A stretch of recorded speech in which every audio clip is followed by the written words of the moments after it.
So in this next topic, we're going to look at something called surds. You will already have seen this type of expression. Occasionally on your calculator you do a calculation and your answer comes up with a square root sign on it, and then you would normally press the SD button to get your decimal version of this. So what we're interested in though is not the decimal part, it's working with these terms that we call surds. So basically what a surd is a root which does not have an exact answer. We can simplify these surds by expressing as a product of two numbers. Basically what that means is that if you've got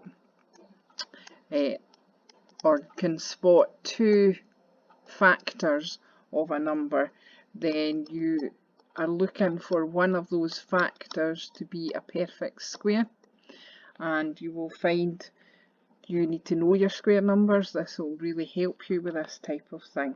So for example, right, this first one here, square root of 72, right, this is on your notes page 34.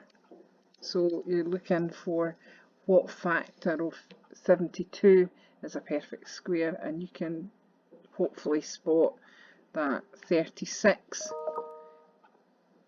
is 2 times 36 is the same thing as 72. So that does mean that we can split up 72 into square root. If I write it like that, I can then write it as square root of 2 times the square root of 36, so split it up into two roots. I know what the square root of 36 is, so this would be root 2 times by 6, and we would normally write the whole number first, so that can be simplified to 6 root 2. And in fact, if you put that in your calculator, square root of 72, you will and then press equals, you will find that it does give you 6 root 2. So our second example here, we've got the square root of 80, so we want to be thinking about what perfect square is a factor of 80. What's the highest one that you can find? And actually the highest one we can find there would be 16, because 16 times 5 is 80.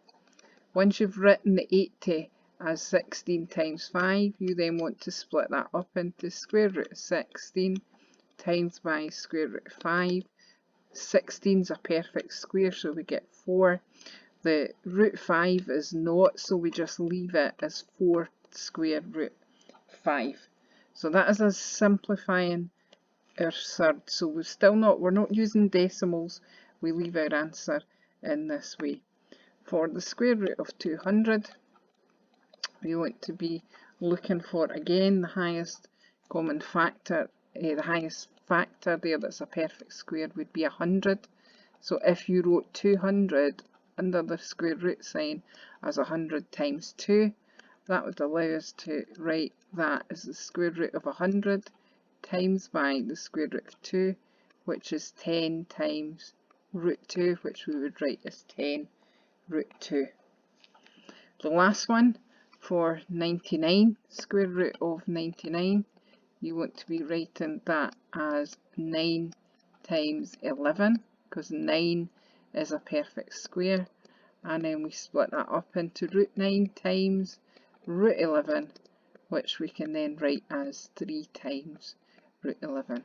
So it takes a wee bit getting used to here, and it is about thinking about your tables, your factor pairs, but you also need to learn these square numbers, because when you're trying to simplify the surd, you want to be picking a factor that is one of the factors, so that when you split it up into two surds, one of them will work out to be a whole number. So that's the first part of what you're going to be practicing with surds.